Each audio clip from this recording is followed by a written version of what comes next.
বিশালাকৃতির এক ইলিশ ধরা পড়েছে জেলের জালে। মৎস্য ব্যবসায়ী ও এলাকাবাসী জানান, এত বড় ইলিশ সচরাচর ধরা পড়ে না।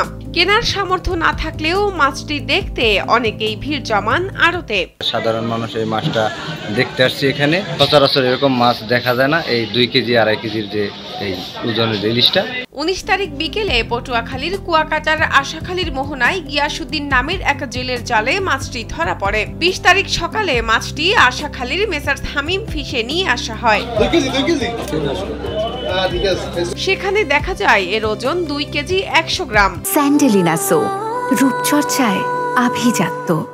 ডাকের মাধ্যমে 1,25,000 টাকা মূল দরে 6,562 টাকায় বিক্রি হয়েছে ইলিশটি।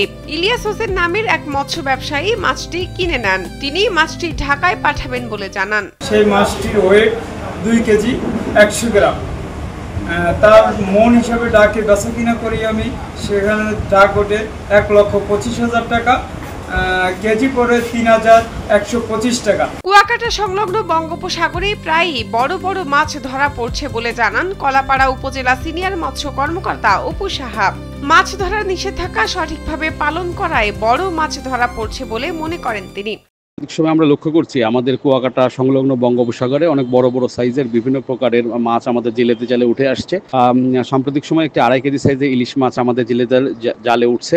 অবশ্যই এটা একটা ভালো লক্ষণ এবং আমাদের যে সকল আইন বাস্তবায়ন আমরা করেছি সেটার একটা প্রতিফলন হিসেবে জেলেদের জালে বড় বড় সাইজের মাছ আসতেছে। আমরা আশা করি যে এই মাছ বিক্রির মাধ্যমে তাদের অর্থনৈতিকভাবে একটা পরিবর্তন অবশ্যই হবে। শাহনাজ পারভিন, কালবেলা।